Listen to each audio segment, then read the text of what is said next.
Un cordial saludo, familia nómada. Esperamos que se encuentren muy bien. Hoy tenemos dos temas muy importantes para hablar de la actualidad colombiana y para ello tenemos una invitada de honor que nos acompaña por segunda vez, Isabel Vera Zapata. Antes de entrar en materia, quiero darle un saludo a nuestra invitada. Isabel, ¿cómo estás? Hola Wilmer, ¿qué tal? Para ti y todas las personas que te ven, muchísimas gracias por la invitación. Aquí estaremos hablando del país y de educación. Así es, Isabel. Y precisamente el primer tema del que vamos a hablar hoy tiene que ver con el nuevo ministro de Educación. Estamos hablando de Daniel Rojas, quien fue posesionado por el presidente Gustavo Petro Urrego. Y claramente quiero conocer la opinión de nuestra invitada no solamente sobre este ministro nuevo, sino que también quiero que me hables de las otras 2 personas que estuvieron a cargo de esta tarea tan importante, la reforma educativa. ¿Qué piensas al respecto? Bueno, muchísimas cosas. Yo quisiera empezar, digamos, de atrás hacia adelante, y es sobre los anteriores ministros, ¿no? Hablamos de Gaviria y de Aurora. Quisiera empezar diciendo que yo creo que Gustavo Petro reconoce que él no llegó solo, ¿cierto? Al ejercicio pues de la presidencia, de ser gobierno, y eso le implicó entonces unas limitaciones en la posibilidad de mandatar. Y él quiso en un inicio pues tener una apertura de amplitud en la conformación de su equipo ministerial, y eso hizo entonces que hiciera acuerdos en dos vías. La primera, sobre un asunto de cómo veía, ¿cierto?, la opinión pública, su equipo ministerial, pues que fuera un equipo amplio, de consenso, ¿cierto?, con todos los sectores políticos. Y por otro lado, que hay que decirlo, sobre el pragmatismo de la posibilidad de que las reformas avanzaran, ¿cierto? Las reformas que han sido el espíritu del gobierno actual. Y por eso nombra a una persona como Gaviria, que ha sido ampliamente conocido en los sectores de izquierda o alternativos como uno pues de los principales referentes del neoliberalismo, sobre todo por su trabajo, ¿cierto? El trabajo que él hizo como ministro de salud, y pues también en el ejercicio que tuvo como rector de la Universidad de los Andes, con el encarecimiento de los semestres, bueno, muchos elementos que podemos ahí hacer sobre el análisis, y esto se tratara de un análisis a Gaviria concretamente. Y hay que decir que Gaviria, digamos, si bien representaba pues una posibilidad de ese acuerdo nacional del que tanto se ha hablado, pues él terminó siendo leal a sus principios neoliberales, y eso fue una muestra. Y mira, yo quiero decirte que desde el principio hubo sectores que anunciaron que eso y no iba a salir bien, pero también hubo personas que dijimos, bueno, pues vamos a ver qué pasa, ¿cierto? Saludar como todo intento pues, de unidad y demás. Pero eso fue pues en vano. Hubo un retroceso, creemos que fue así, hubo un intento claro de bloqueo, a pesar de que Gaviria nombró viceministros muy buenos. Nombró al profesor Andrés Felipe Mora y nombró a Aurora en esos viceministerios, y también a otras personas que sin duda excelentes, y tienen una perspectiva muy clara sobre cómo debería ser la educación en Colombia, pero cabezas cabezas, ¿cierto? Y en ese sentido, pues ahí no hay nada que discutir. Gaviria sale, yo creo que la gente ha hecho un análisis injusto del asunto. Dicen que Gaviria sale porque cuestionaba la reforma a la salud de Petro, pero creo que más allá de eso, pues había unos parámetros establecidos en materia educativa que no se estaban cumpliendo, y que pues era un llamado pertinente, es decir, pues no eres el ministro de salud, eres el ministro de educación, y qué se está haciendo en esa materia. Así que bueno, terrible ese nombramiento, a pesar de que pues como te digo, pues no éramos tan pesimistas. ¿Por qué? Pues porque había un gobierno nacional de determinado talante, porque había un plan nacional de desarrollo que supone que era la guía para trabajar, pero no fue así. Luego llega Aurora. Bueno, sobre Aurora tengo, digamos, una variedad de pensamientos e incluso, tengo que decirlo, soy humana de sentimientos porque Aurora viene de la universidad pública. Ella es egresada de mi universidad, de la Universidad del Valle, eh, pero hay algo con Aurora, y es que Aurora se formó como una académica en la universidad privada y digamos que un poco su cosmovisión de la educación también se enmarca en esa lógica, ¿sí? A pesar de que ella pues tenía todas las intenciones de promover pues las reformas que se necesitaban, tanto la estatutaria como la de ley 30, y pues avanzar en el cumplimiento del PND.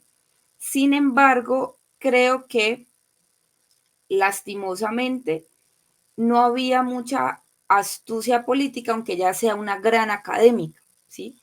Y pues creo que al César lo que es del César, y creo que un escenario como un ministerio pues implica mucha capacidad en términos de lo político, sobre todo en un gobierno como este.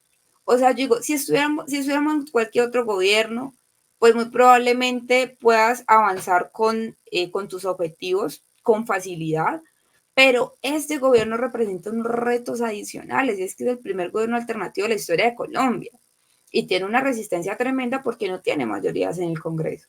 Así que eso le significó para Aurora pues muchos problemas que no tienen que ver con ella en sí misma. ¿Sí? Eso hay que decirlo también. Así que, bueno, esa es como mi opinión de los anteriores nombramientos en ministerio.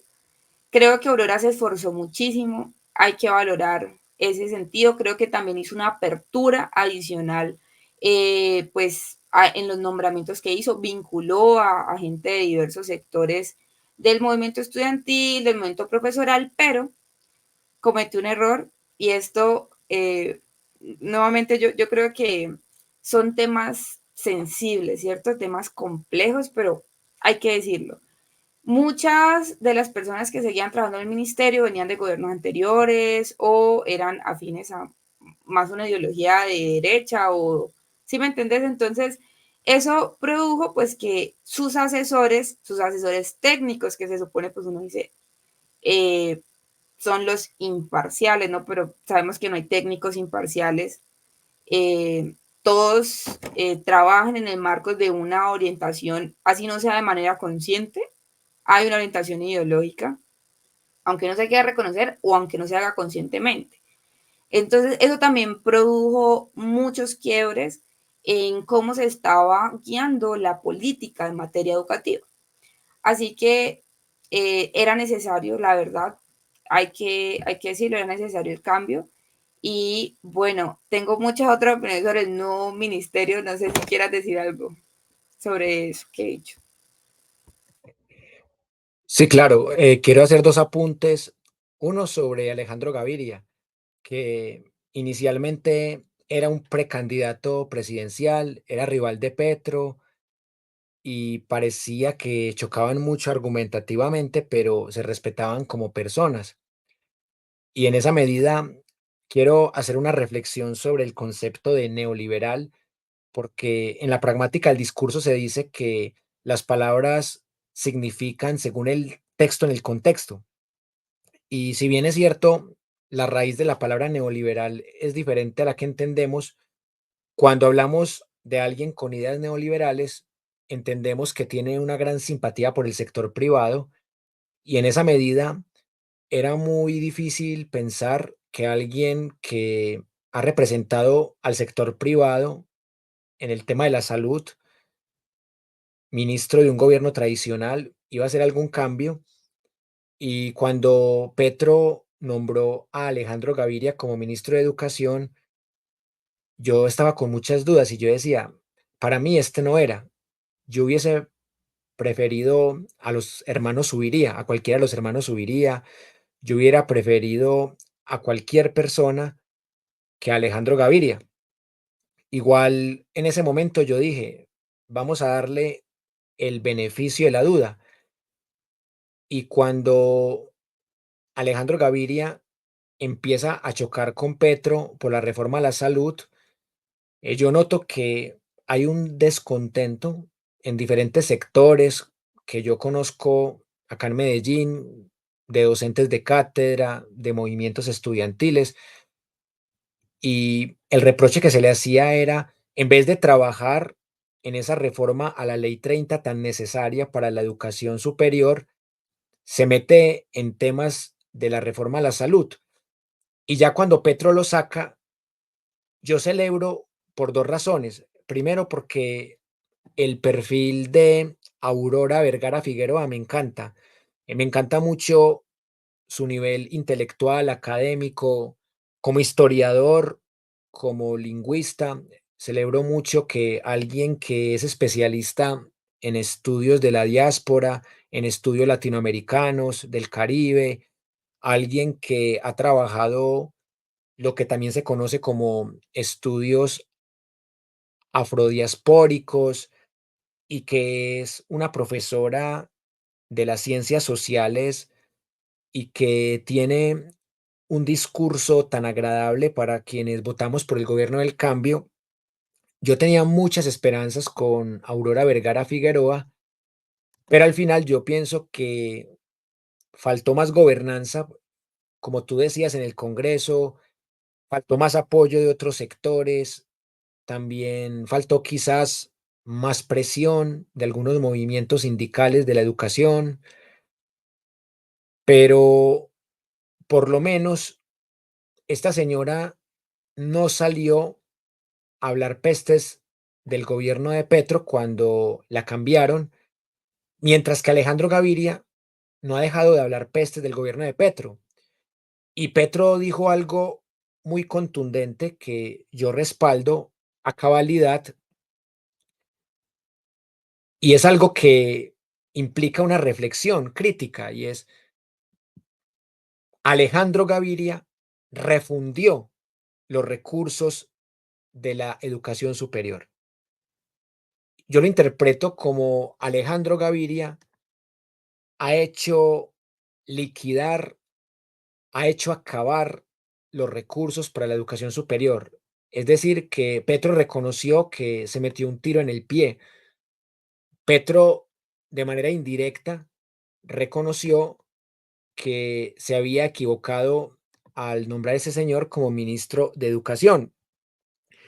Y mira que el pasado 22 de mayo, Alejandro Gaviria presentó una tutela contra Gustavo Petro, buscando que el presidente se retractara de una acusación que hizo en sus redes sociales, en donde decía literalmente que Alejandro Gaviria le había hecho perder hasta 1 billón de pesos colombianos a la educación y terminaron en litigio. Entonces volvieron a ser rivales como cuando ambos eran precandidatos presidenciales. Y ya para rematar el tema de Aurora, considero que ella dejó algún avance. Ella tuvo muy buena relación con sindicatos como FECODE y ella goza de cierta simpatía con movimientos estudiantiles, pero ojalá que Daniel Rojas pueda lograr lo que Aurora no pudo, y ojalá también que esos medios tradicionales que están tratando de ensuciar a Daniel Rojas queden con la boca tapada, porque están haciendo ataques mediáticos muy similares a los que le hacían a Irene Vélez cuando era ministra de Minas y Energía, que no, que está muy joven, que no está preparado, que bla, bla, bla. Y por eso la segunda pregunta que quiero hacerte tiene que ver precisamente con el perfil de Daniel Rojas, lo que dicen allá en el movimiento estudiantil de Cali. También quisiera saber cómo vislumbras esta posición venenosa de la prensa tradicional contra Daniel Rojas. Wilmer, la verdad te agradezco este espacio, esta oportunidad para hablar de esto, porque creo que muchos medios están hablando de las groserías que el ministro en algún momento hace muchos años puso en su Twitter y no de quién es él realmente y cuál es su recorrido político. Aquí van varios elementos. El primero, quisiera empezar por eso que tú has dicho, y es el papel de los medios, que a eso que han llamado el cuarto poder, ¿no? Que sin duda alguna tiene una capacidad determinante para elevar un perfil que no tiene ningún mérito para ser elevado y también para hundir perfiles pues que han demostrado con su trayectoria que tienen mucha capacidad en muchos sentidos. Mira, yo creo que el mejor ejemplo del lawfare que le están haciendo al nuevo ministro de Educación tiene que ver con que lo hayan llamado y que se juntan los medios de comunicación, ¿sí? Con los otros poderes, ¿sí? El legislativo y el judicial. ¿Por qué? Porque mira, a Daniel Rojas todavía no lo habían ni siquiera nombrado ministro de Educación, era apenas designado y ya le estaban llamando a un debate de control político por el lamentable suicidio de una estudiante de la Facultad de Medicina de la Universidad Javeriana. Y, o sea, mira, yo te digo, en Univalle hemos tenido múltiples suicidios, creo que de hecho recientemente pues han ocurrido con mucha más constancia suicidios de jóvenes estudiantes universitarios hace poco en la Universidad de Córdoba, compañero de nuestro proceso y que en paz descanse y mucha fuerza a nuestros compañeros también que están afrontando esa situación. Pues eso ha ocurrido y nunca se llamó a un debate de control político a ningún ministro de Educación por una situación como esa, ¿sí? Ni se hacen análisis profundos de por qué a una doctora pues, digamos, viven una situación como esa, ¿sí? No hay un análisis sobre cómo el sistema de salud educa, forma, cómo el sistema de salud, pues, recibe profesionales, nada. Sobre eso no hay ningún análisis. El análisis más profundo fue, hay que citar a debate de control político al ministro que ni siquiera lo han nombrado. Asuntos como escudriñar su Twitter, ¿sí? Referirse a elementos que son completamente innecesarios y que en el pasado nunca se lo cuestionaron a ministros de educación, precisamente. A dos ministras de Santos, por ejemplo, yo creo que eran completamente equivalentes en su, digamos, en su experiencia en el sector educativo y ellas no dijeron absolutamente nada. Galán fue ministro de Educación muy joven, con ninguna experiencia en el sector y sobre él, claro, por ser un galán, por ser de la élite, por ser de familia gobernante, pues entonces no había nada que decir. Eso es lo primero que yo creo que hay que anotar y es, hay un trato injusto, pero también sobre la deshonestidad del nuevo, pues el nuevo ministro de Educación. Pero ahora hablando de su perfil, yo creo que es evidente que Gustavo Petro lo que está haciendo es hacer un viraje en la conformación de su equipo ministerial, privilegiando elementos más en términos de la claridad política y de los principios éticos que se demuestran en el trabajo que ha hecho pues cada ministerio. Eso se ve en los ministerios que él nombra ahora, ¿sí? Que yo creo que es un análisis que se da precisamente pues por haber vivido la experiencia de nombrar dos ministerios que eran muy apacibles para la prensa, que fueron muy bien recibidos para la prensa, pero que en materia de la materialización de las apuestas históricas del sector educativo, no solamente del movimiento estudiantil, pues se quedaron cortos, ¿sí? Entonces, por ejemplo, digamos que ahora dicen como, bueno, es que Petro es experto nombrando personas sin experiencia. Nombra un técnico, nombra al técnico Gaviria, ¿y qué hizo el técnico Gaviria? ¿Sí? Entonces, yo creo que de eso se trata la nueva conformación ministerial. Y sobre Daniel, pues Daniel desde muy joven, hay que decirlo, él es economista, está haciendo su maestría porque, y me permito también hacer esta crítica, los sectores populares, Wilmer, no hemos tenido la posibilidad de hacer posgrados a nuestras anchas porque no hemos tenido tampoco la capacidad económica para ello, ¿sí? Daniel ha tenido experiencia no solamente en el área de lo público como bueno, aunque la SAE es una entidad público-privada, pero en el ejercicio de la presidencia de la SAE, él demostró absolutamente su capacidad de la administración, pero además su relación estrecha y su interés genuino de fortalecer al sector educativo, universidades y colegios. Entonces, también ahí inevitablemente se ha permeado de los gajes del oficio, porque mira, para darle un predio, por ejemplo, a una universidad, eso no es tan sencillo, ¿sí? Primero, que la universidad, el ejercicio de que la universidad haga la solicitud a la SAE, que haya múltiples conversaciones sobre cuáles son las necesidades en materia educativa de la universidad para la adquisición del predio, para que sea uso del predio. Todo eso implica también un bagaje en la práctica con el sector, ¿sí? Y eso no hay que desconocerlo. Pero también, pues Daniel ha estado en otras entidades, por ejemplo, también en su ejercicio de acompañamiento de unidad de apoyo técnico a congresistas, también se ha permeado pues de ese ambiente que necesitamos y que decimos de pronto le faltó un poco a nuestra ministra, que si bien tenía un gran perfil, pues de pronto se vio un poco presionada pues por eso lo otro, ¿cierto? Que implica la administración, que es lo político, en este caso pues que estamos hablando de gobierno. Entonces, pues Daniel no solamente pues tiene un bagaje en sectores públicos, también en el área de lo político, sino que pues también ha demostrado su interés en términos de lo educativo. Y yo creo que sí, mira, yo no quiero ser ciega, ¿cierto? Como un caballo, que no, bueno, no tengo para dónde más mirar. Yo creo que el país está lleno de educadores, de académicos y académicas que se han dedicado al estudio de la educación, de la pedagogía, y seguramente muchos y muchas compañeras de los sectores alternativos y con el país en la cabeza pudieron estar ahí. Sin embargo, yo entiendo un poco la decisión de la presidencia en términos de que pues lo he intentado de muchas maneras y lo que hace es un voto de confianza sobre gente en la que confía previamente.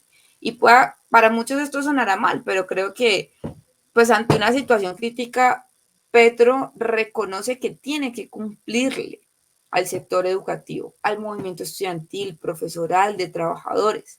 Y sobre eso él dice, bueno, pues tengo que poner a alguien de confianza que me permita cumplir esta promesa, porque ya me quedan solo 2 años. Y creo que más que un error, creo que hay que también asumirlo como, pues como un intento de cumplir a su palabra.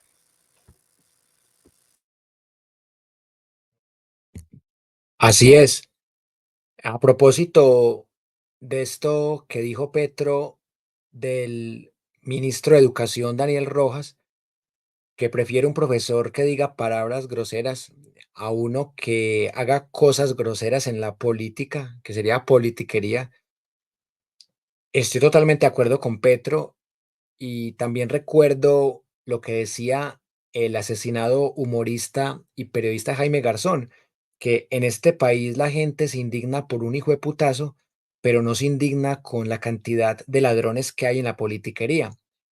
Y en ese contexto, yo tengo con este nuevo ministro una duda razonable y no dudo de sus capacidades, pero sí veo que tiene un gran reto con este tema de la reforma a la Ley 30, porque de esa reforma depende prácticamente el futuro de las universidades del Estado y ya hemos hablado varias veces y una vez contigo en este mismo espacio de Universidad Nómada sobre la crisis económica de la Universidad de Antioquia, en donde el 80% de docentes de cátedra tiene un retraso de su liquidación de contrato de 75 días.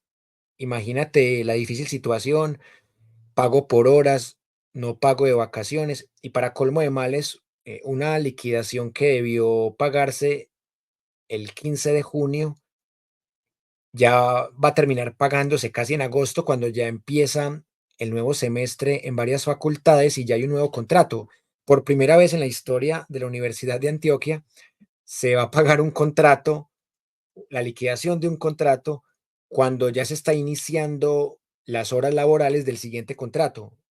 Y a principios de año también sucedió algo que nunca había pasado, que el 15 de diciembre se debió liquidar el contrato del semestre pasado, el segundo, y se liquidó el 15 de enero, o sea, fue un retraso de 30 días. Entonces, lo que uno se pregunta es, ¿será que el próximo retraso ya va a ser de 90 días y después va a ser de 6 meses?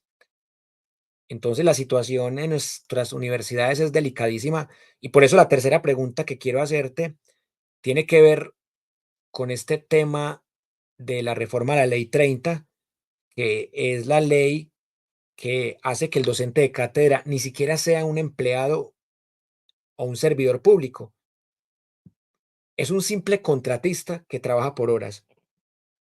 Allá en las luchas estudiantiles, ¿tú conoces docentes de cátedra que estén peleando la situación? Bueno, la vez pasada te había preguntado por los sindicatos, pero esta vez quiero preguntarte, es por docentes de a pie y también si allá en las discusiones del movimiento estudiantil, particularmente en Univalle, se ha discutido también esta precarización laboral que surge a raíz de la desfinanciación que viene del gobierno de César Gaviria, porque le estaban echando la culpa a Petro, pero Petro aumentó el presupuesto de educación para este 2024 en 13,4 billones, mientras que Santos y Duque lo aumentaban 1 o máximo 2 billones, y aún así la Universidad de Antioquia está al borde de la quiebra y otras universidades del estado. Entonces, un tema que viene de César Gaviria, Samper, Pastrana, Uribe, Santos y Duque, se la quieren achacar a Petro, como pasa con el tema de la gasolina. ¿Tú qué piensas de este tema, Isabel? Sí, muchísimas gracias, Wilmer. Pues mira, yo quiero hablar como en general de los retos con los que se va a enfrentar este nuevo ministerio. Bueno, podemos empezar por ese de la reforma a la Ley 30. Y es que algo positivo que veo en este nuevo ministro es que él escribió el programa de gobierno y aportó sustancialmente en el Plan Nacional de Desarrollo y a su vez dirigió el equipo Empalme junto a Carolina Corcho y pues otras personas. Entonces digamos que él pues también tiene una perspectiva general sobre digamos todas las problemáticas que se vienen en el sector educativo. Nosotros hacemos algunas críticas al PND, sobre todo sobre el Sistema Nacional de Participación, entre otros, pero son cosas que se pueden discutir en espacios, digamos, adecuados para ello. Eh, Cuando se intenta promover la ley estatutaria de educación como derecho fundamental, se hace porque se esperaba tener un piso constitucional para entonces avanzar a las reformas en materia educativa que eran necesarias, entre estas como la ley 30, que pues para quienes no saben es la que regula todo lo que tiene que ver con educación superior solamente. Y sobre esto pues hay que decir que yo veo positivo que se pueda empezar con el elemento, eh, pues digamos como más sensible, que es la financiación, que es la apuesta histórica de la reforma a los artículos 86 y 87, porque eso va a definir muchos elementos sobre las discusiones posteriores. Y debo decir que sobre esta principal modificación hay un acuerdo más generalizado, ¿sí? Incluso, pues, sectores que se declararon independientes al gobierno estaban promoviendo al principio, digamos, de la elección de Cámara y Senado, estaban promoviendo la elaboración de este articulado que pueda reformar, al menos en principio, el 86 y el 87. De ahí entonces se desglosan una serie de discusiones adicionales que irán entonces en vía de la dignificación de la vida universitaria, que no va solamente en materia de sueldos, ¿cierto? Por decirlo de alguna manera, sino en general de que la vida universitaria pues pueda tener las condiciones adecuadas de todos sus integrantes, ¿sí? Profes, trabajadores, estudiantes, para pues terminar con éxito el proceso educativo y la continuación en el tiempo a largo plazo de la universidad pública. Entonces, bueno, digamos que yo creo que ese es uno de los principales retos que se tienen y yo creo que positivamente, pues tendríamos entonces un ministro cercano, ¿cierto? A la clase obrera, a la clase popular, que reconoce sobre todo esa necesidad, porque su interés entonces, pues estará en darle prelación a esos grupos que se han visto más marginalizados en el ejercicio pues educativo. Entonces, yo creo que ahí va, bueno, en primera instancia, ese es el reto que tendría con Ley 30 el gobierno nacional, pero hay un reto para nosotros y nosotras. Y es algo que tú has mencionado y es, bueno, también cómo nos estamos moviendo y movilizando alrededor de esas apuestas históricas. Porque no es solamente decir como, claro, hay voluntad política, que creo que es lo principal, pero también es decir, miren, los sectores educativos han construido ya muchas propuestas, ¿sí? De cómo debería hacerse una reforma a la ley 30. Podemos cuestionar algunas de estas, sí, claro, pero hay sobre la mesa ya unos asuntos claros que, digamos, están casi que sobrediagnosticados en su problemática. Entonces nosotros le reconocemos la voluntad política del gobierno nacional, pero también cómo nos movilizamos alrededor de esa exigencia. Mira, acá en Cali, a mí me da mucha risa porque casi siempre, bueno, siempre, ¿no? Digamos, el movimiento estudiantil es diverso, pero hay algunos sectores que son más afines a la derecha, a Dilian Francisca Toro, e incluso esos sectores han hablado de la necesidad de movilización y han, digamos, incluso saludado pues, digamos, que haya un ministerio que pueda ir en vía pues, de la defensa de la universidad pública, porque mal que bien así apoyen a sectores de derecha, pues ahí están gozando de lo público también. Entonces, yo creo que es positivo ese escenario y creo que hay que ir en doble vía, ¿sí? Es como listo, le exigimos al ministerio pero le exigimos de manera activa, ¿cierto? De manera participativa. No es yo quiero que usted me solucione el problema de desfinanciación, sino, mire, yo como parte del sector educativo creo que las soluciones más adecuadas deben ser estas. Y yo como pueblo mandato al gobierno, ¿no? No en vía contraria. Entonces, creo que hay un gran reto y claro, digamos que debe avanzar con la ley 30, ojalá sin perder de vista la estatutaria, que igual es difícil, ya nos dimos cuenta que los sectores de derecha no van a ceder en su defensa del sector privado y en la defensa en que toda la plata pública pues se vaya a los bolsillos privados y creo que ahí pues encontramos una gran dificultad, pero pues igual no se debe dejar de insistir en ese sentido. Y si me permites, Wilmer, como que quisiera anotar otros elementicos que yo creo que son cruciales para que este nuevo ministerio tenga en cuenta. Yo creo que uno de los principales intereses que se ven en el PND y que lo ha manifestado constantemente la presidencia es cómo se aumenta cobertura. ¿Por qué? Porque aumentar cobertura implica que haya más jóvenes con la posibilidad de acceso a la educación superior. Pero entonces nosotros decimos, bueno, ¿cómo se materializa esa cobertura? ¿Sí? Primero, financiación a la base. Nada de subsidio a la demanda, sino financiación a la base. Y esto lo digo porque al ministro muy capciosamente le hacían preguntas como, pero entonces usted no apoya la universidad privada, ¿no? Y nosotras decimos, un estudiante en la universidad pública es mucho más barato que un estudiante en la universidad privada. Y eso es un ganar-ganar, ¿sí? Quizá la infraestructura de la universidad pública todavía no puede responder a esa magnitud tan enorme de jóvenes que se espera que accedan a la educación, en términos de infraestructura, por ejemplo.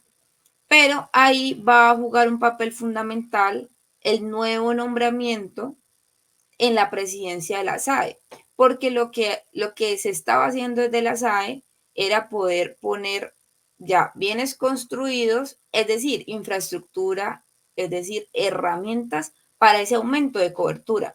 Y con la SAE sí, pero también, digamos, con todas las entidades y ministerios que pueda, para cumplir ese, digamos, ese primer reto que es aumentar cobertura.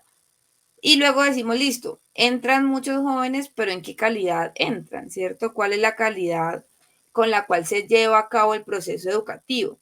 Y por eso creemos que aquí hay una lupa que se debe poner, Wilmer, y es a la administración de las universidades públicas. ¿Por qué? Claro, hay un déficit histórico, sin duda. No somos negacionistas de la realidad, lo reconocemos y eso solo se solventa con financiación a la base. Pero, ojo, porque múltiples investigaciones y estudios han demostrado que muchos problemas que tienen las universidades públicas también tienen que ver con la eficiencia de la administración pública. Lo vimos en escándalos de corrupción en la distrital, lo vimos ahora con las investigaciones que hizo la revista Raya sobre la Universidad Nacional y cómo se feriaba la contratación y cómo muy probablemente en ese favorecimiento de contratos pues había un incremento de los costos. ¿Por qué? Porque, y discúlpame que me extienda tanto, pero es que creo que esto es muy importante, es que administrar una universidad y sobre todo una universidad tan grande como la Nacional, la de Antioquia, Univalle, es como ser alcalde de una ciudad. Mira, Univalle administra anualmente casi 1 billón de pesos, más que lo que administran muchos pueblos, incluso del Valle del Cauca. Entonces nosotros decimos, hombre, o sea, uno dice a dónde se va la plata, ¿no? Y en el ejercicio de control político, por ejemplo, mira, nosotros pedíamos en múltiples ocasiones los desagregados de cada proyecto y nos decían, es que este proyecto para tal cosa cuesta 1.000 millones de pesos. Ah, buenísimo. Muéstrame el desagregado. ¿En qué se está gastando? O sea, 1.000 millones, ok, no hay problema. Pero ¿en qué se gastan esos 1.000 millones de pesos? No teníamos esa información, ¿sí?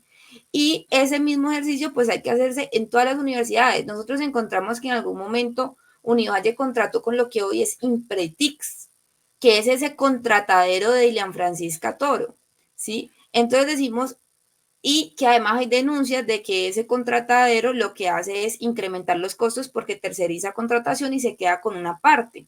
Entonces nosotros decimos, sí, hay que sin duda financiación a la base, priorizarlo, pero también ponerle la lupa a cómo se están dando a cabo, cómo se están llevando a cabo las administraciones de las universidades y que la plata que llega pues invierta en lo que debería invertirse.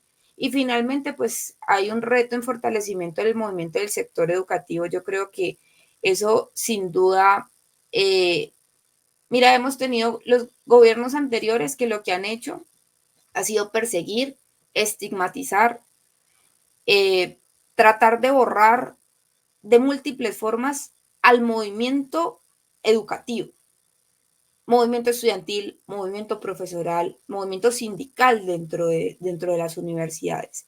Y pues sin duda alguna, yo lo que creo es que ese gobierno tiene una deuda con esos sectores y pues debe demostrar eh, cumplimiento a sus promesas, también fortaleciendo pues todos estos procesos. Isabel, excelente respuesta. Me agrada mucho que te extiendas porque acá estamos en un proyecto de educación popular. No es un simple medio alternativo de comunicación y es importante que a las personas les quede clara la argumentación y más en temas tan importantes y tan delicados como lo es la educación superior y la educación general. Ahorita estaba mostrando un artículo de la revista Portafolio que parece muy cuestionable porque parte de lo que en la lógica se puede llamar una falacia de falsa causalidad, que entre otras cosas es fácilmente refutable. Básicamente, lo que dice este artículo es, cómo la reforma a la Ley 30, precisamente para combatir el déficit y el desfinanciamiento a las instituciones de educación superior, afectaría supuestamente a las universidades privadas, porque al aumentarse la cobertura de estudiantes, dicen en el artículo, entonces que las universidades privadas perderían estudiantes. Y esto es algo bastante vago, es una completa falacia, porque hay muchas personas en Colombia que no tienen acceso a la educación superior. Entonces no significa que por dar más cupos en públicas, entonces van a haber menos estudiantes en privadas. De hecho, yo tengo un colega que es docente de cátedra en una universidad privada de acá de Medellín y él perdió unas cátedras por ausencia de estudiantes. Y hubo esa ausencia de estudiantes mucho antes de que se avanzara en algo en esta reforma a la Ley 30. Y también puede darse el escenario en donde se dé una mejor cobertura y los establecimientos privados sigan manteniendo una base de estudiantes que tienen con qué pagar o que de pronto tienen alguna beca. Y en ese contexto, estos análisis que uno lee son bastante sesgados y por eso quiero saber tu punto de vista sobre esta tesis que se plantea en la revista Portafolio y están dizque preocupados que porque las privadas van a perder estudiantes y eso es bastante vago porque el hecho que una universidad pública estatal tenga más cupos no quiere decir que la privada va a tener menos estudiantes y más porque en Colombia la sociedad está muy estratificada y hay universidades que claramente, para quienes somos estratos uno 2 y 3 son universidades impagables. Y tú lo decías ahorita con el tema de los posgrados. También los posgrados son otra forma de privatización porque alguien para hacer un posgrado necesita tener un sueldazo de más de 5 o 6 millones en cualquier universidad. ¿Qué piensas de esto, Isabel? Bueno, mira, Wilmer, yo creo que hay que partir de una, pues también de una mirada sobre una problemática que no solo empieza a imperar aquí en Colombia, sino en general en los países del mundo, y tiene que ver con los modelos educativos, el tiempo en la formación y también que pareciera en algunas zonas del planeta eh, que hay un cambio de paradigma sobre la educación, sobre la necesidad de formarse, al menos universitariamente. Lastimosamente, hemos creído que la educación universitaria es en exclusiva un asunto para hacer movilidad social. Entonces, la mayoría de jóvenes piensan entrar a la universidad para mejorar su condición de vida, que sí, es un efecto colateral. A mi familia le pasó. Mis papás eran jóvenes, eran, o sea, pobres, de los más marginalizados de la sociedad.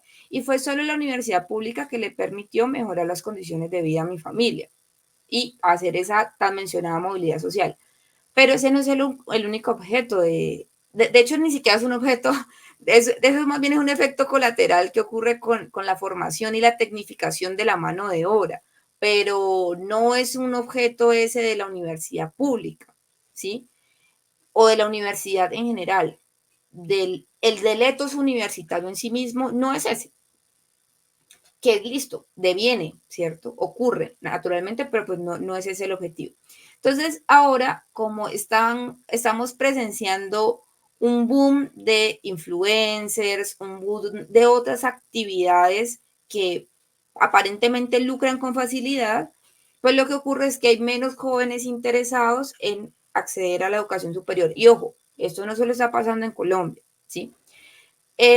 Y también tenemos lo que te decía, que es un cambio en los modelos educativos, y es que hay otros países como Alemania y otros que lo que están haciendo es acortar, y esto es, todo eso podemos tener un foro exclusivamente para debatir este asunto, pero es acortar los tiempos de las carreras profesionales, técnicas y tecnológicas, ¿sí?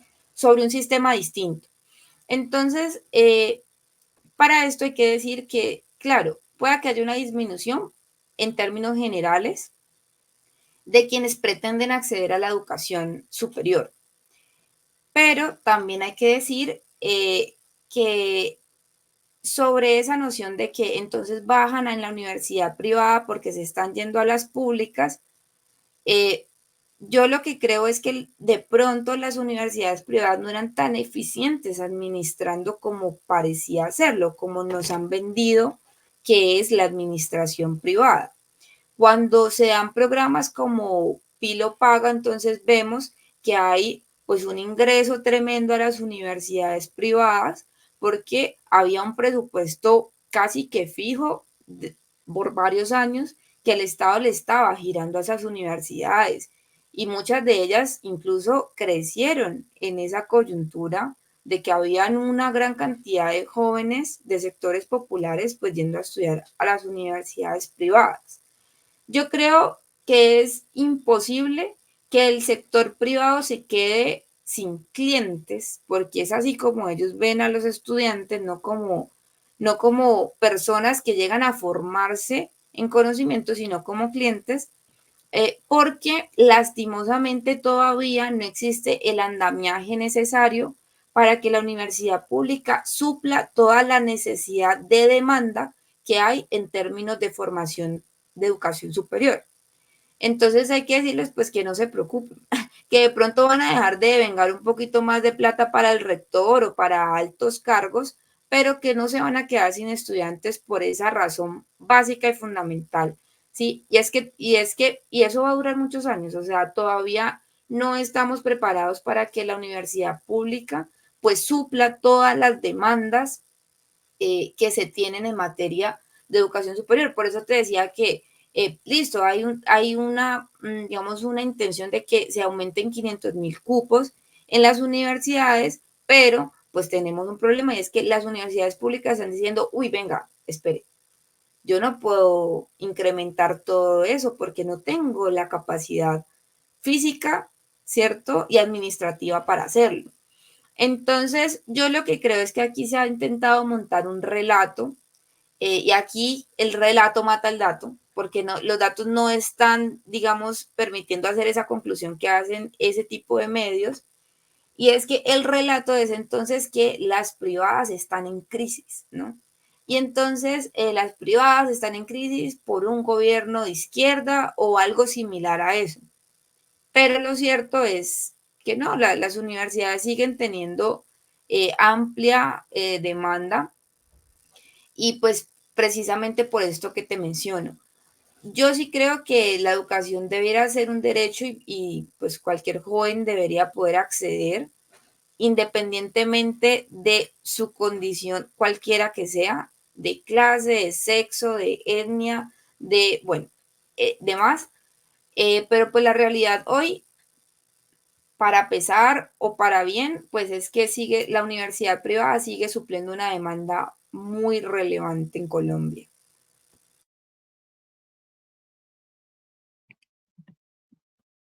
Exactamente. Y la gente que tiene los recursos va a seguir pagando y van a seguir sacando becas que son para una minoría. Y en ese contexto es muy claro lo que tú dices. Y también insisto en que la reforma a la Ley 30 debe ser de varios artículos, porque, por ejemplo, el artículo 73 era el que yo te mencionaba ahorita, de que los profesores de cátedra no son empleados públicos ni trabajadores oficiales, son solamente contratistas que trabajan por horas. Entonces, mientras que no se modifique ese artículo 73 de la ley 30, va a seguir la precarización laboral y para colmo de males, la reforma laboral de Petro tampoco se ha podido sacar. A duras penas se ha podido sacar la reforma pensional, corriendo el riesgo de que en algún momento la tumben. Y en ese contexto también quiero que toquemos un tema muy importante que tiene que ver con las mafias internas de las universidades. Precisamente esta mañana estuvimos analizando la denuncia del doctor Carlos Jaramillo a líderes de la Universidad Javeriana, una universidad católica, y él no menciona nombres propios, pero dice que hay acoso académico, acoso laboral, acoso sexual, lo que se conoce como violencias basadas en razones de género. En los comunicados que leemos aquí en la Universidad de Antioquia de docentes de cátedra y los sindicatos, también se hace la queja que hay una violencia basada en razones de género. También acá en la Universidad de Antioquia hay profesores que son acusados de ejercer ese tipo de violencia y las universidades son muy permisivas, sobre todo con los llamados docentes de planta, docentes de tiempo completo, porque como son de una especie de carrera administrativa, es muy difícil echar un profesor de esos y se vuelven vacas sagradas. Por eso terminan acosando estudiantes y también sabemos los problemas de salud mental que en algún momento también los hemos hablado acá y la gran cantidad de suicidios que hay precisamente producto de ese acoso laboral, sexual, académico. Así que quisiera saber qué piensas sobre este segundo punto. Sí, muchísimas gracias, Wilmer, por esa pregunta, porque yo creo que mm, quizá nos hemos concentrado mucho en los problemas más grandes, ¿cierto? Que tienen que ver con, bueno, cómo hace la universidad pública para subsistir, pero hemos olvidado de pronto, quizá más recientemente, creo que antes, en otras generaciones, pues se daban discusiones mucho más profundas al interior de las universidades. Eso tiene también que ver con la despolitización de la sociedad, pero se nos han olvidado revisar también qué está pasando al interior de las universidades. Hay muchas formas en las que se han, bueno, es que es muy complejo porque en términos de la legalidad, hay muchas acciones muy cuestionables que se dan en el marco del universitario que no son propiamente ilegales, precisamente, o no se enmarcan en un ejercicio de corrupción. Y a veces lo hacen tan bien que no, digamos, no hay ni siquiera espacio para calificarlo de esa manera. Sobre todo además por ese asunto de la autonomía universitaria que también permite muchas cosas dentro de cómo la universidad se gobierna pues a sí misma. Y sin duda, pues nosotros seremos defensores de la autonomía universitaria siempre, pero sí hay que también tener en cuenta que, así como nosotros la defendemos, pues hay sectores que se han aprovechado de esa autonomía universitaria para hacer y deshacer, ¿sí? Lo vimos hace poco en la Universidad Nacional y creo que lo hemos visto también en nuestras universidades. Eso que has dicho sobre, por ejemplo, la posibilidad de un profe hacer carrera administrativa es un problema que vivimos constantemente y que crea una especie de grupo selecto en las universidades para establecer decanaturas, para establecer vicerrectorías, y eso es una problemática gigante, porque eso hace que los y las docentes pierdan toda capacidad crítica y autocrítica de quien administra temporalmente la universidad. Eh, Muchos profes, incluso contratistas, resultan siendo víctimas del anhelo de poder tener una vida más estable y de no tener el temor de que les acaben el contrato o de que no puedan dictar su clase con plena libertad de cátedra. Y esto es porque sobre el anhelo de un nombramiento, sí, que es decir, es natural, pues cualquier trabajador quiere mejores condiciones de vida, pues y en general de un trabajo más digno, pero también ocurre que esta también es una estrategia de silenciamiento profundo a la posibilidad de que los y las profesoras cátedra puedan organizarse, sindicalizarse e incluso sobre la norma, pues también hay un problema de sindicalización porque tú lo has dicho muy bien, pues ni siquiera se les reconoce como trabajadores. Y creo que la otra vez te lo contaba, por lo menos en la Universidad del Valle lo que ha ocurrido es que un sindicato de trabajadores de oficios varios, de, digamos, los trabajadores que no son profesores, lo que han hecho es recibir a pues profes que se quieren sindicalizar y apostarle pues también a la disputa de sus derechos, ¿cierto? Y las garantías laborales de este sector. Entonces, ahí sin duda tenemos como una problemática gigante.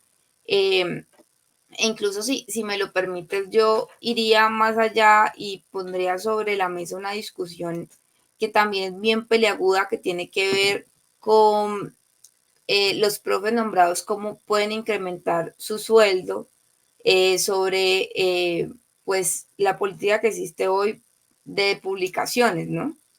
Entonces, que eso también da para un espacio específicamente de cómo pues los profes se encargan más de publicar artículos, libros de manera casi que, o sea, eso es anormal, es decir, o bueno, o son unos súper intelectuales con capacidades que quizá nosotros desconocemos o son inexplicables para nosotros, o algo está pasando con esa capacidad de publicación porque publican dos, tres libros en un año y uno dice, por Dios, ¿cómo les queda tiempo para hacer esto? Y resulta entonces que, pues en últimas, terminan siendo pues profes que solo publican para que se les incremente el sueldo y, digamos, incluso dejan de lado su ejercicio como docente.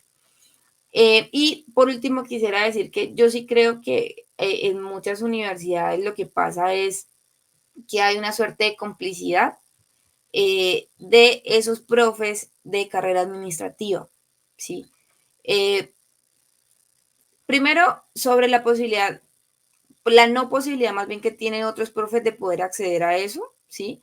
Y además, pues porque lo que pretenden es preservar un estatus eh, que les nubla un poco la razón de esa posibilidad de hacer un ejercicio de docencia como correspondería.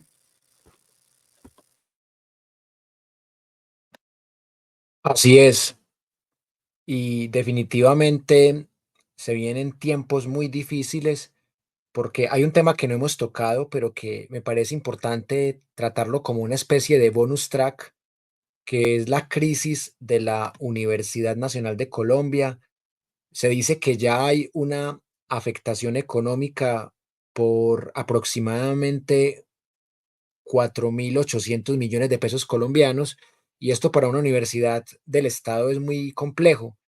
Y ya sabemos lo que pasó en esa crisis con el tema de este señor José Ismael Peña, y también sabemos que ha habido protestas, ha habido paro.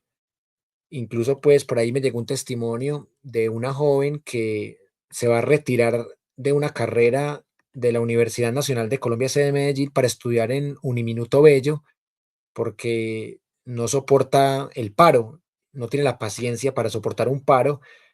Y cuando yo era estudiante, también me tocaron paros de 4, 5, 6 meses, y carreras académicas que uno puede hacer en 5 años, uno las terminaba haciendo en 6 años o hasta en 7 años, y precisamente esto se convierte como en un efecto boomerang, pero casi todo parte de la desfinanciación que nace en la Ley 30. Por eso hoy hemos tocado tanto ese tema de manera un poco intercalada. Así que quiero conocer cuál es tu posición y también si quieres compartir otras posiciones que tú hayas escuchado allá sobre la crisis en la Universidad Nacional de Colombia. Sí, yo lo que creo es que cualquier proceso de movilización en nuestras condiciones, pues va a generar efectos, ¿cierto? Y pues generalmente estos van pues del orden financiero, no solo para la universidad, sino además para los estudiantes, que aunque quizá ellos no lo reconozcan con tanta claridad, o no lo puedan ver con tanta claridad, pero muchas de las problemáticas, hasta psicológicas, tienen que ver también con lo financiero, ¿sí? Por ejemplo, tu estudiante o, bueno, esta joven decía que ella se iba a retirar porque no tenía paciencia para eso. Pero entonces uno dice, paciencia, ¿por qué? Ah, bueno, pues porque muchos de nosotros estamos un poco presionados, normal, por nuestros papás de graduarnos rápido porque tenemos que conseguir trabajo y tenemos que, pues, también hacer un aporte económico al hogar. Presionados muchos de ellos porque son estudiantes foráneos y eso implica entonces que tienen unos gastos adicionales en la ciudad que en el margen de un paro universitario, pues se les dificulta completamente estar asumiendo esos costos. ¿Por qué? Porque también algunas universidades abaratan los costos de estar en la ciudad. Por ejemplo, tienen restaurante universitario, tienen muchas facilidades que le permiten al estudiante también, digamos, devengar menos gastos. Eh, la mayoría de estas problemáticas son, como digo, del orden financiero y es normal. Es decir, no hay situación de mecanismo de presión que no produzca pues estas circunstancias, desde una huelga de trabajadores hasta un paro universitario. Y de hecho, ¿sabes?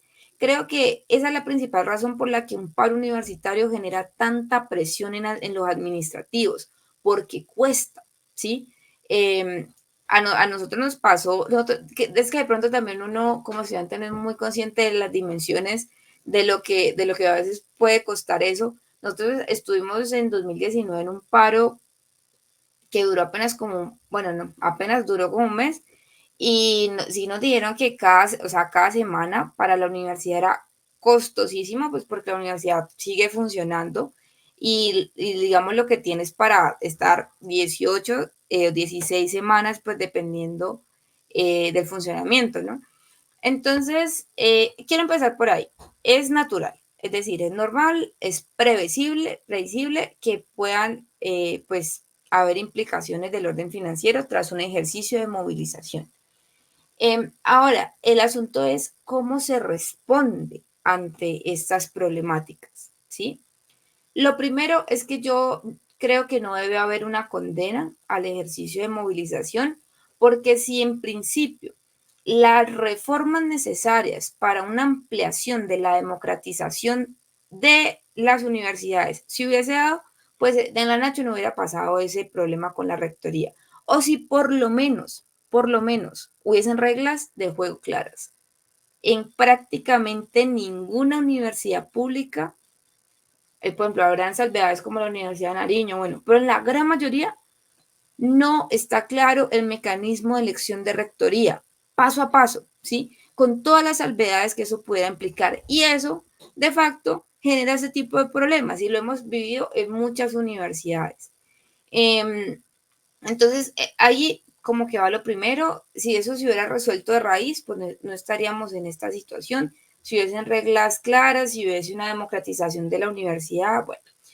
Y lo otro es cómo se afronta. Pues yo creo que la Universidad Nacional y ahora el rector Múnera, que tiene un sentido humanista, pues diferente a los rectores que ha tenido la Nacho, pues debe afrontar esta situación dándole soluciones a los estudiantes, ¿sí? Haciendo un plan de choque para evitar la deserción principal. Creo que eso es lo fundamental.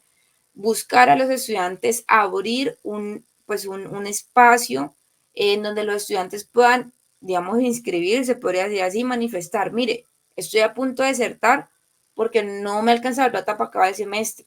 No sé cuánto más se vaya a, digamos, se vaya a extender por las semanas colchón, por, bueno, reactivación en ese sentido. Estoy que me salgo porque la carga emocional que viví, pues es difícil. Fui activa en el paro y ahorita estoy teniendo efectos colaterales. O estoy siendo presionada académicamente de una manera indebida. Bueno, en general, brindar todas las garantías académicas y derechos humanos que se necesitan no solo para los estudiantes, sino también para docentes y trabajadores. Yo, yo te digo, yo creo que esto no es novedad porque son muy comunes estos ejercicios de movilización en la universidad pública. Lo más importante es eso, cómo se afronta.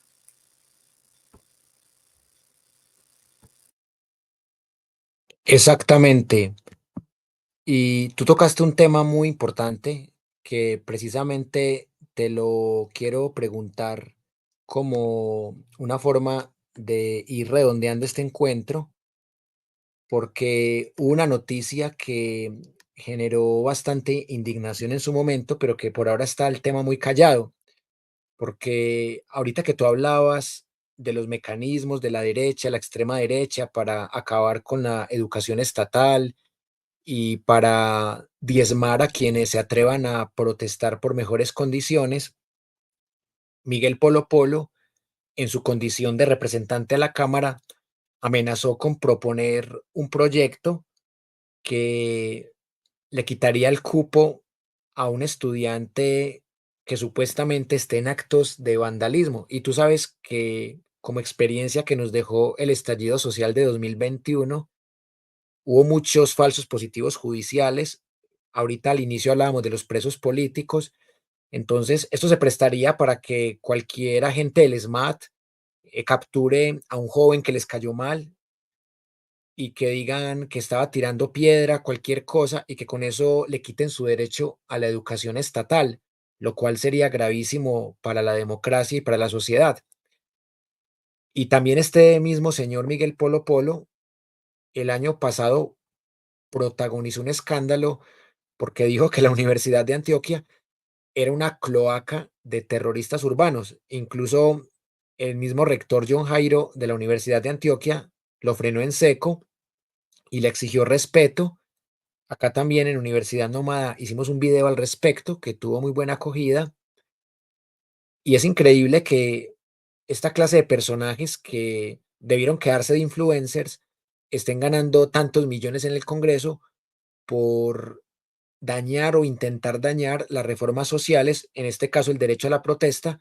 Así que quería hacerte esta última pregunta porque no me quiero quedar con las ganas de conocer tu opinión al respecto. Sí, bueno, mira, yo te cuento una experiencia personal, más bien privada, y es que a mí y a otros compañeros hace más o menos unos 2 años nos llegó una citación de fiscalía. A mí me da risa porque yo le cuento eso a gente cerca de mí y dice, pero por Dios, o sea, mírate vos, o sea, no hay forma, no hay posibilidad. Pero entonces me decía, cuando nos llega la citación de fiscalía y nos presentamos pues a la citación, normal, por supuesto, resulta que pues otro estudiante afín a la administración de ese momento nos estaba pues acusando de terrorismo porque él decía que éramos capuchos, ¿sí? Eh, o sea, ahora en ese momento lo recuerdo con gracia, en ese momento para mí fue terrible, yo no podía creer que yo estuviera inmersa en una situación como esa, no porque yo deslegitime el movimiento clandestino, nada, sino porque, es decir, o sea, creo que mi actividad siempre ha sido demasiado pública, es decir, sobre un análisis básico, no, digamos, no hay razones como para creer que yo, sí, bueno, entonces, el asunto es que eso me pasó a mí, que soy una, pues que era una persona, lo que digo, que todo el ejercicio dentro del movimiento estudiantil siempre fue en el ejercicio de lo público, de la legalidad, eh, no porque protestar sea ilegal, ¿no? Sino que, pues, es decir, siempre se marcó de una manera diferente eh, de la protesta diplomática, bueno, sí, sin deslegitimar otras formas de protesta. Y si me pasó a mí, yo digo, ¿a cuántos jóvenes más pues no les podrá pasar? Y entonces yo me pregunto, para mí la universidad pública es mi casa, ya estoy pues a punto de graduarme. Yo sé que muchas personas también pueden cuestionar esto que voy a decir, pero, y no por eso se debe juzgar si alguien es apto para estar en la universidad pública o no, pero mira, siempre mantuve un promedio por encima de 4, que fue mi situación particular y sé que pues no, muchos estudiantes no tienen esa posibilidad como de, porque trabajan, porque se dedican a otros asuntos en la vida que se les dificulta también tener como buenos promedios, pero, o sea, creo que yo en todo mi proceso académico demostré al 100% mi amor por la universidad y la universidad, para mí la universidad pública me cambió la vida, definitivamente, se la cambió a mi familia y me la cambió a mí. Y yo de solo imaginar que sería víctima de que se me quite un derecho, ¿cierto? Como ese, ¿no? No es que ni siquiera sé qué sería de mí, es decir, qué otras posibilidades de educación tendría, ¿sí? Es decir, o sea, literalmente es arruinarle la vida a un joven que no puede pagar otra forma de educación. Y estas conductas, pues, es decir, son clarísimas y para ellos siempre lo han hecho. Es decir, para mí no es nuevo esto que propone Polo Polo, porque es una medida disciplinar, ¿sí? Ellos no buscan justicia en su delirio de lo que es justicia, porque pues, es decir, criminalizar a una persona que protesta es completamente delirante. Pero lo que ellos buscan no es como tal que ese individuo no proteste. Lo que ellos buscan es que eso sirva como una alerta para que otros no lo hagan. Esa es la razón detrás de este tipo de propuestas y de medidas. E incluso, así no lo pasara, ¿sí? El solo hecho de decir, o sea, incluso si no se materializa la ley, el solo hecho de decir, hay un proyecto de ley en tránsito que pretende, te aseguro que lo van a vender como cierto incluso. Hay un proyecto de ley que dice que si tú protestas te pueden sacar de la universidad. Todo esto son eso, son medidas disciplinares. Y pasa también al interior de las universidades. Hay persecución académica, hay persecución política dentro de las universidades. En Univalle, me imagino que pues sobre ese nombre u otros existen en las demás universidades, por ejemplo, los procesos disciplinarios, ¿no?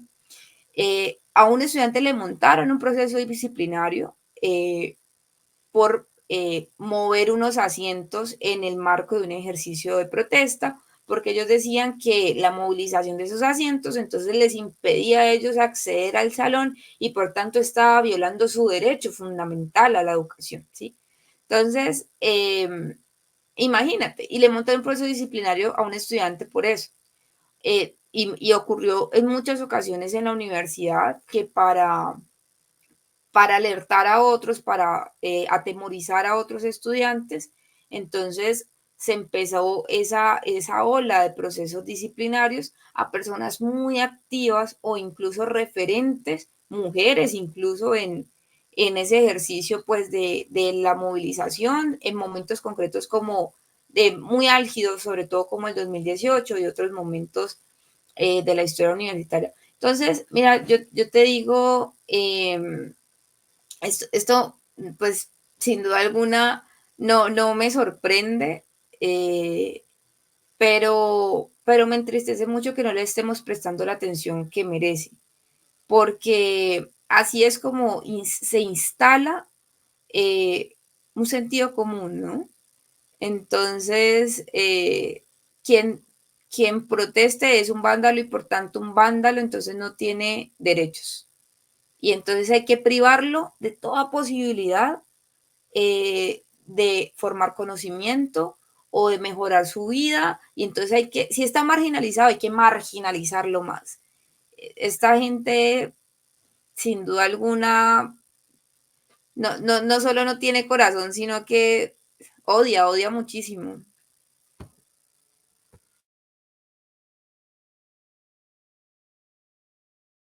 Y con ese discurso de odio pretenden llegar al poder en 2026, tanto al Ejecutivo de nuevo como volver a ser mayoría en el legislativo.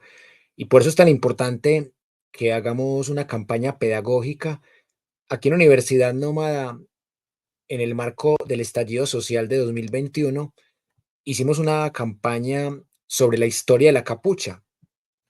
Entonces recordamos, por ejemplo, a Héctor Abad Gómez, recordamos a todos los defensores de derechos humanos, Umaña, que fueron asesinados por pensar diferente, y eso también tiene que ver con la génesis de la capucha. La capucha obedece a unas razones históricas y de por sí ponerse una capucha no es un delito, pero en el gobierno de Iván Duque Márquez, tener una capucha era sinónimo de ser terrorista.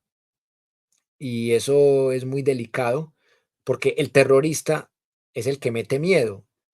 Y en esa medida, los terroristas que más miedo metieron en Colombia, pues aparte de los paramilitares y los guerrilleros, fueron los soldados que mataban gente por la espalda, gente inocente, y les ponían las botas al revés para mostrarlas como caídas en combate, como si fueran guerrilla. Ese fue el mayor terrorismo en la historia de Colombia.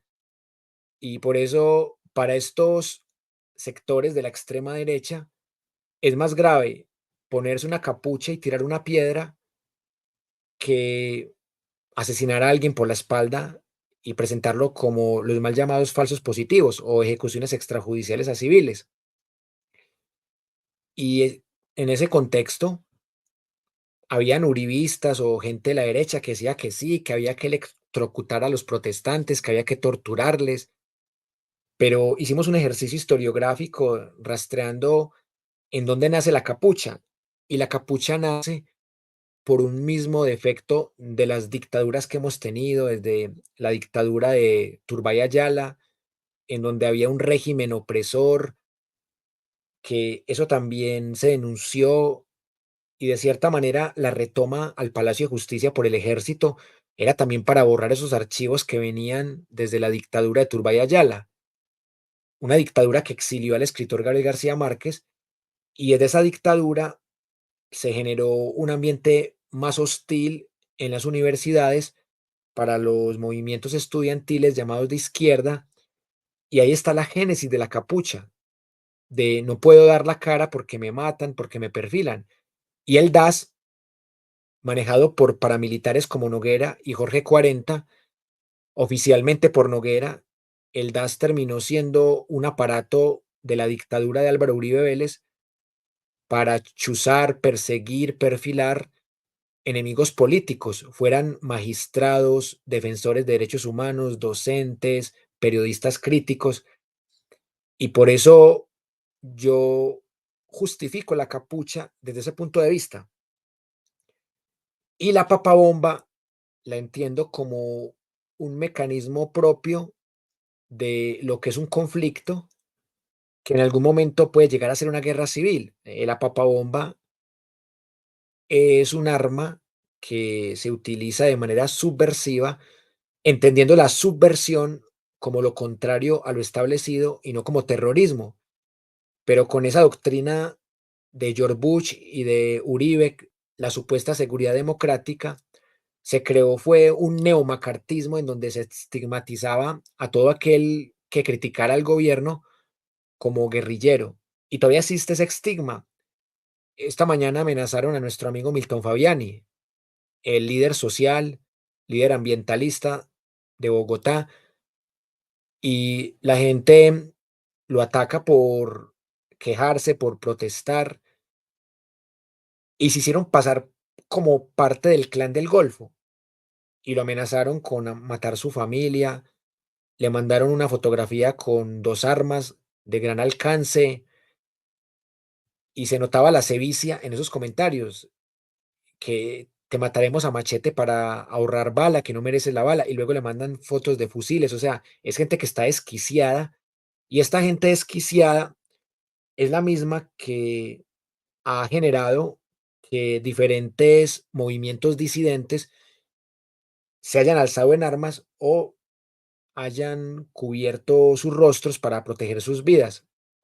Y eso es lo importante, reconocer que nos falta mucha pedagogía para poder transformar la historia de nuestro país.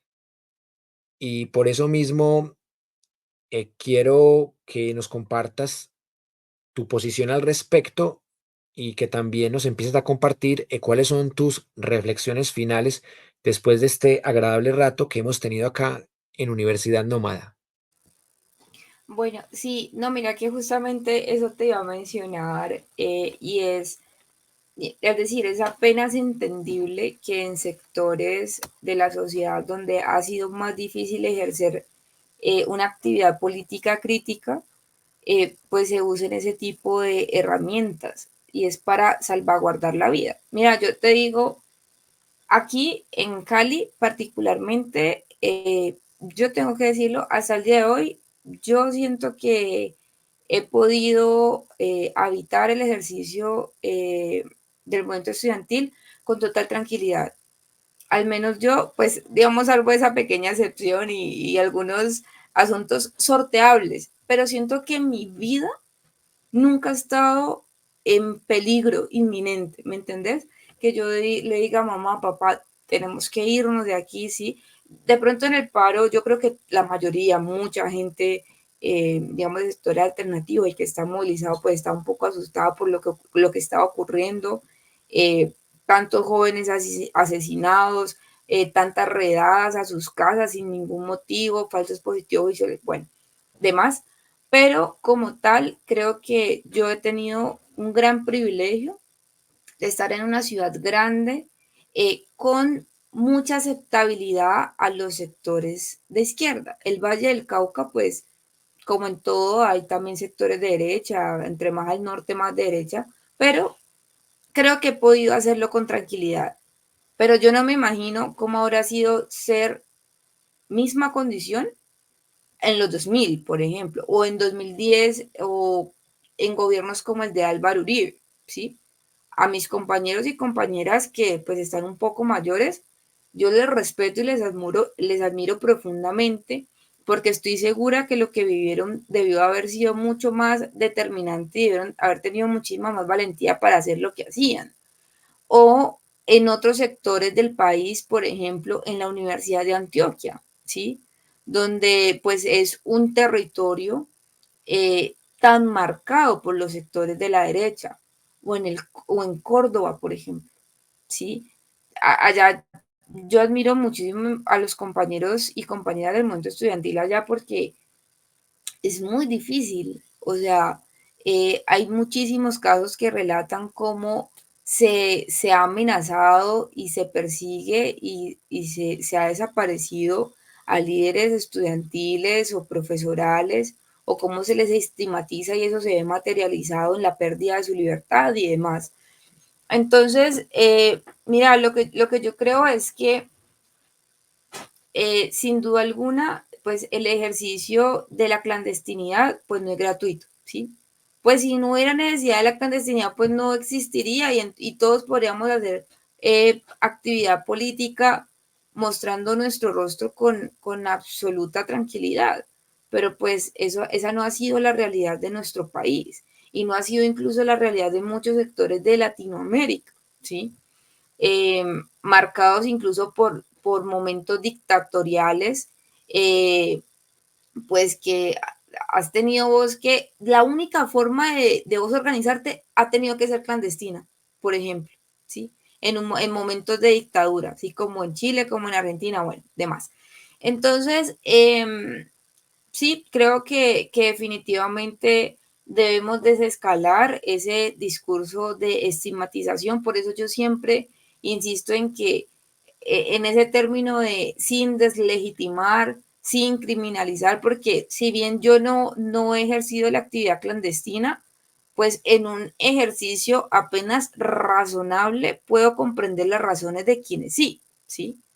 Eh, Ahora, hay un análisis que yo creo que estamos en deuda de hacerlo sobre la coyuntura actual después de la firma del acuerdo de paz de los procesos clandestinos, eh, que es distinto, pero bueno, eso nos dará para de pronto otro espacio y que también es un asunto bien como peleagudo.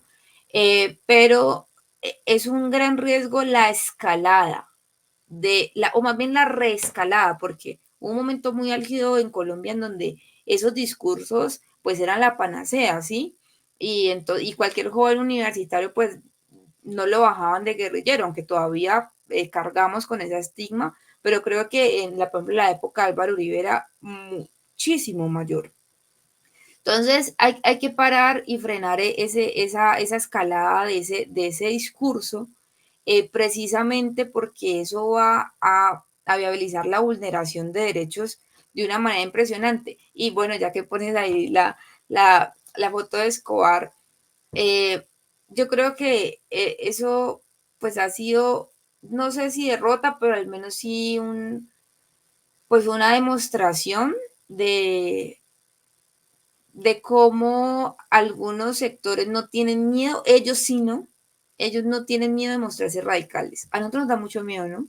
A nosotros nos da miedo decir, hablar de radicalidad siquiera. Es que hay que radicalizarnos, es que Petro debería radicalizarse. No, terror, ¿no? Entonces, terroristas, guerrilleros, dictadores, pero ellos se muestran tal cual como son y promueven políticas de exterminio de la diferencia, que creo que eso es además pues uno de los rasgos más predominantes del fascismo, ¿no? Y se enojan que porque uno les dice fascistas, es que para ustedes ahora todo es fascismo, no, es un rasgo característico, el exterminio de la diferencia. Y ellos lo dicen con total tranquilidad y lo defienden, tanto que un personaje como Andrés Escobar, que disparó a manifestantes, pues ahora es concejal de la ciudad de Cali, con pues además el abrazo fraterno de personajes como María Fernanda Cabal, del Centro Democrático, de todos los sectores de derecha que hablan del odio y no sé qué, pero ellos son los sectores que más han promovido la violencia en este país.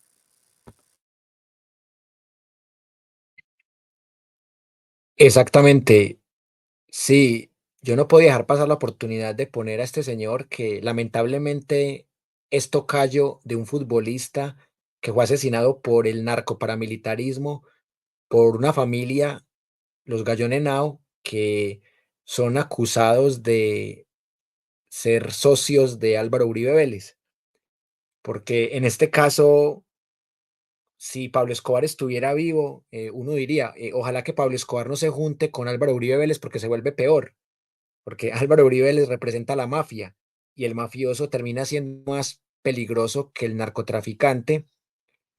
Y esta acción de Andrés Escobar, esto es paramilitarismo, porque vemos incluso ahí el policía. El paramilitarismo es cuando un civil toma las armas para apoyar al régimen dominante y puede que él no sea directa o estrictamente paramilitar, pero esa acción que él hizo en el marco del estallido social de 2021 es paramilitarismo. Y que alguien así llegue al consejo deja mucha tristeza, o que alguien como María Fernanda Cabal siga ganando curules o que tenga aspiraciones presidenciales. Son personas que tienen un discurso de odio y que uno a priori creería que podrían ser peores que el mismo Álvaro Uribe Vélez, que entre otras cosas, uno no entiende cómo Álvaro Uribe Vélez sigue libre después de tener vínculos con el narcotráfico desde hace casi 50 años. Esto es como una versión colombiana del Padrino uno, 2 y 3 de la mafia siciliana. Y por eso hay mucho por mejorar. Y ya que tú tocas el tema de los acuerdos de La Habana, que entre otras cosas tienen que ver con los 7 puntos que Gustavo Petro propuso como forma del poder constituyente, me encantaría que cuando puedas me acompañes y analicemos las 7 tesis de Petro y analicemos la aplicación, la efectividad de los acuerdos de paz en La Habana entre el gobierno de Juan Manuel Santos y la guerrilla de las FARC, porque sé que sería una conversación tan nutrida como esta, pero la idea de hoy era profundizar temas educativos y al final, por el calor de la conversación, quise que tocáramos estos 2 temas más porque realmente es delicioso conversar contigo y te agradezco mucho por haber venido.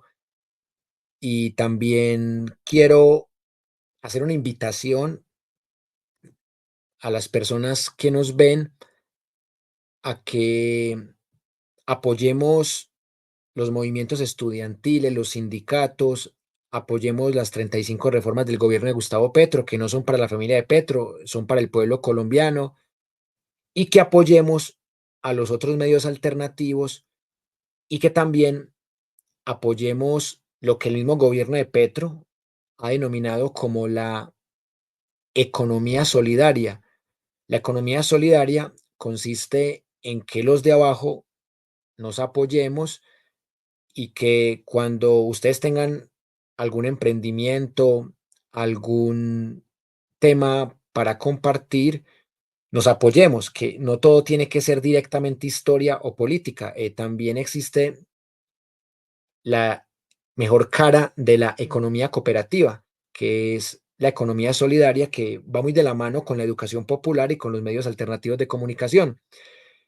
Y precisamente en estos días, navegando por Facebook, me encontré con un video de tu señora madre, a quien le mando un saludo muy especial, que es televidente fiel de Universidad Nómada, María Oliva. En el Facebook de ella me encontré un video muy interesante, precisamente de nuestra invitada de hoy, en donde nos comparte un hermoso emprendimiento familiar que yo quiero que ustedes conozcan, porque tenemos que apoyarnos los de abajo para poder salir adelante. No tenemos que depender siempre del gobierno de turno, del Estado, ni mucho menos de empresas privadas. Así que con mucho cariño por ustedes, quiero compartirles este video que tiene la familia de Isabel y es un emprendimiento para que apoyen particularmente las personas que viven en Cali o en municipios cercanos a Cali del Valle del Cauca. Así que escuchen este maravilloso emprendimiento, un ejemplo que nos muestra lo bonita que es la economía solidaria. Escuchemos. ¿Has probado el yogur de Chontaduro o de Orojo? Te cuento que con mi familia iniciamos un nuevo emprendimiento y estamos distribuyendo alimentos deliciosos del Valle del Cauca.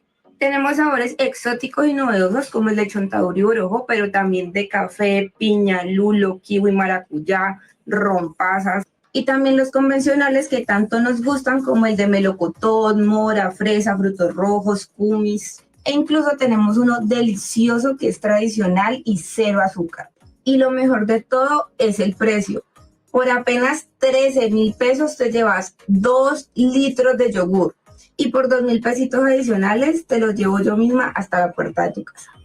A quien me quiera apoyar, de verdad le agradecería muchísimo, nos ayudan un montón y nada, pues lo más importante es trabajar honestamente, banda.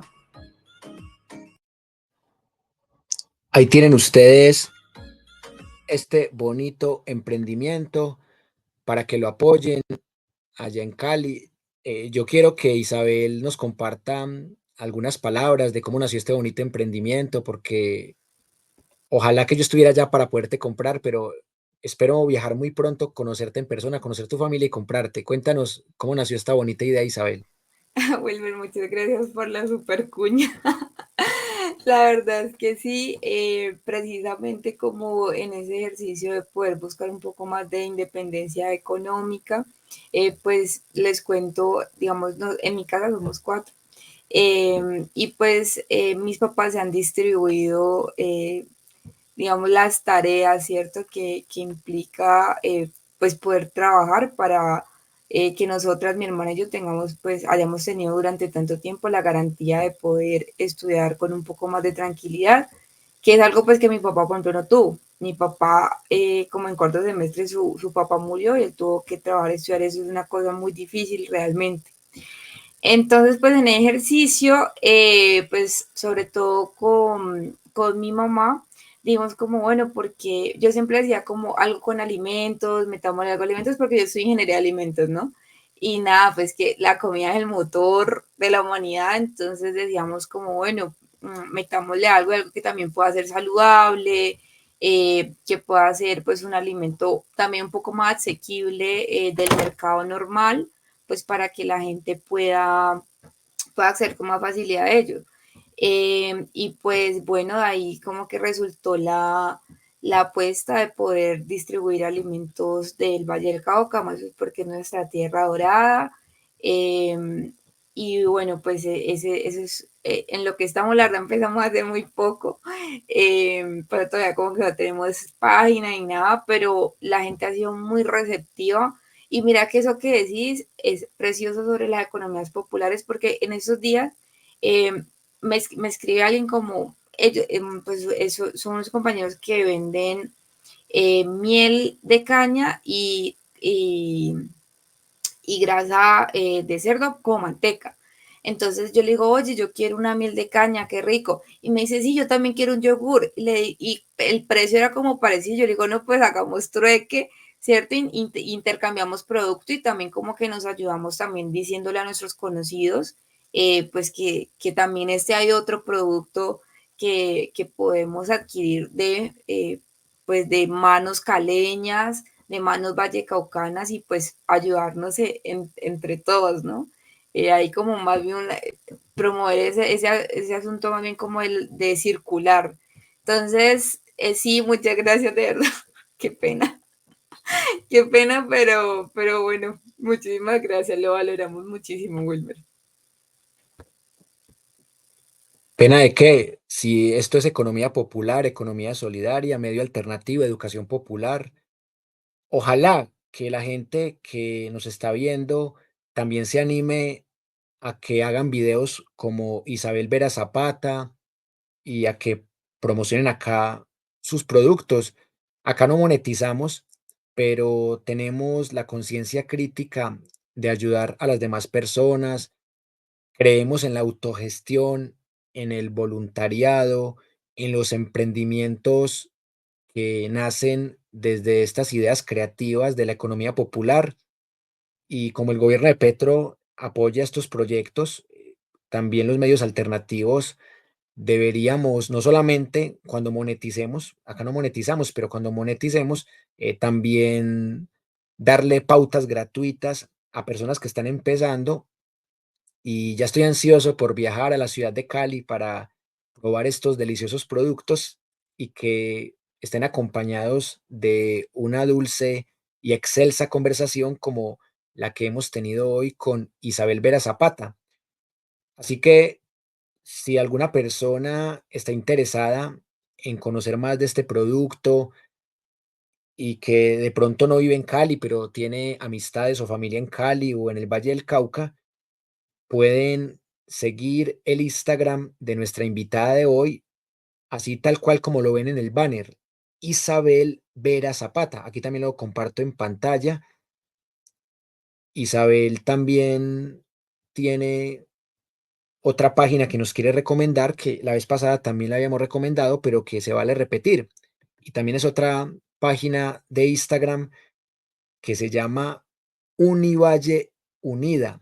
Ahí pueden encontrar ustedes información muy importante sobre el movimiento estudiantil, sobre cómo va el tema de la reforma a la Ley 30. Pueden encontrar allí muchos temas políticos, de cómo se lucha con gran cantidad de argumentos. Bueno, tiene 921 publicaciones. Es una página que cada vez tiene mayor cantidad de seguidores. Bueno, precisamente a propósito del tema que conversamos hoy, vea qué bonito. Mejor dicho, aquí está nuestra querida invitada hablando a la comunidad. Ya saben ustedes, en Instagram, Univalle Unida, para que sigamos apoyando estos movimientos estudiantiles que también le hacen a la democracia colombiana. Y yo también quiero, como forma de terminar este video, hacerles mis recomendaciones. La primera, que se suscriban a nuestro canal de YouTube, Universidad Nómada. Hemos crecido mucho gracias a que ustedes dan me gusta, comentan, comparten, se suscriben. En este momento ya tenemos una comunidad de 71.510 suscriptores. Recuerden ustedes que en el último año han llegado aproximadamente 52.000 suscriptores. Así que es muy bonito que en el último año hayamos crecido tanto. El algoritmo nos ha favorecido un poco y todo esto es gracias a que ustedes están ahí en audiencia, a que los videos han gustado, a que hemos tenido mejoras con el micrófono, con la plataforma de StreamYard, últimamente con las miniaturas de los videos. Y es bonito ver este balance del último año con 9.903.811 vistas. O sea, estamos cerca de sacar 10 millones de vistas por año, que es un número muy bueno. 1.569.753,9 horas. Y aquí está el dato exacto: 51.913 suscriptores nuevos. Es decir, que éramos menos de 20.000 hace un año y ahora ya somos más de 70.000. Entonces, les invito a que se suscriban al canal de YouTube de Universidad Nómada. También les invito a que se suscriban a nuestro canal de respaldo, que se llama Wilmer Alberto Zuleta López, acá en YouTube, un canal que tiene ya 477 videos. Es bueno tener un canal de respaldo porque hasta la revista Semana fue hackeada, la JEP, la revista Raya. Entonces es bueno que se suscriban también a nuestro canal de respaldo, que se llama Wilmer Alberto Zuleta López. Y del mismo modo, les invito a que me sigan en la página de Facebook, que Wilmer Alberto Zuleta López. Esta página de Facebook también sirve como ejercicio de difusión, porque recuerden que acá tenemos 4 investigaciones: las 14 revistas de Pedro Juan Moreno Villa, los 28.000 folios de Alexander Obregón Rentería, víctima de 3 entrampamientos, de 3 falsos positivos policiales judiciales, las investigaciones del expiloto y exinformante de la DEA Jorge Mauricio Herrera Bernal, las denuncias de nuestra investigadora Luz Marina Betancur López en el oriente antioqueño, de parapolítica y de volteo de tierras del clan de Rubén Darío Quintero Villada. Con esas 4 investigaciones vamos a nutrir la segunda edición de los 2 tomos de nuestro libro de 100 preguntas y respuestas para comprender el conflicto colombiano.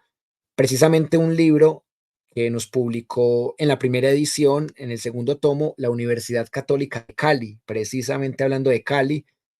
Y la última invitación que tengo para hacerles es que se unan a nuestra comunidad en WhatsApp, en donde ya tenemos más de 2.000 personas, porque es muy difícil a veces tener audiencia en YouTube, porque no llegan las notificaciones o la gente no activa las campanas de notificaciones. Por eso, cada vez que yo esté en vivo, voy a compartir el enlace en los grupos de WhatsApp. Tenemos más de 100 y es importante que cada día le demos más fuerza a este medio alternativo y proyecto de educación popular. Me pueden escribir al WhatsApp 319-584-0680, más 57 si están por fuera de Colombia. Repito, 319-584-0680, para que se unan a la comunidad de nuestra familia nómada. Gracias a toda la gente que nos vio, a toda la gente que nos va a ver en diferido. Es un placer compartir con ustedes. Es un honor que Isabel Vera Zapata haya aceptado nuestra invitación y espero que muy pronto regreses. Si por mí fuera, te invitaría todos los días, pero sé que eres muy ocupada. Pero cuando tengas un ratito, ya sabes que me avisas y de una te vuelvo a invitar. Y bueno, Isabel, ¿cuál es tu mensaje final? Wilmer, pues realmente quiero insistir, creo que lo he dicho muchísimas veces hoy, pero de verdad agradecerte pues abrir este espacio de conversación con los sectores educativos, yo creo que es crucial. Finalmente quiero decirle pues a la gente, insistir en que las discusiones a nivel nacional en materia educativa, de salud, laboral, no son objeto simplemente de un gobierno de turno. Debe ser una discusión activa de la ciudadanía, debe ser una discusión latente en cada uno de nosotros y nuestros espacios naturales de familia, de colegio, de universidad, de trabajo, porque son cosas que nos están afectando directamente a nosotros y nosotras.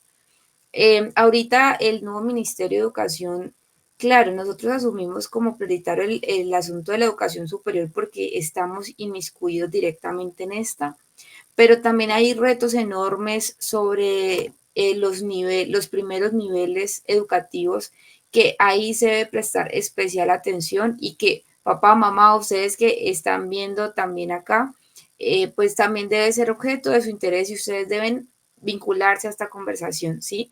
No es un asunto de, ay, simplemente los estudiantes vayan allá, hablen, no. Debe ser un asunto de toda la sociedad. Entonces, nada, yo quiero agradecerles muchísimo, pues quienes se hayan quedado hasta ahora, digamos que, pues, que hayan visto todo este video y también pues, Wilma, nuevamente muchas gracias por abrir estos espacios. Esperamos poder encontrarnos incluso en la presencialidad para poder ampliar estas discusiones con todos los sectores interesados. Exactamente, como ya se lo prometí a Isabel y a su familia, voy a viajar a la ciudad de Cali, todavía no tengo la fecha, pero cuando vaya tendrán noticias mías y sumo a la invitación de Isabel. También le agradezco a toda la gente que se quedó hasta el final. Les agradezco por dar me gusta, compartir, comentar, porque es importante que esta información le llegue a más personas y sobre todo que sigamos en este proceso de construcción de una sociedad más democrática en lo político, más incluyente en lo social, más equitativa en lo económico y más sostenible en lo ambiental. Nos veremos más tarde con más contenido. Como siempre, es un placer compartir con ustedes. Un abrazo fuerte para Isabel, para toda su familia y también para la gente que nos vio. Hasta pronto, familia nómada.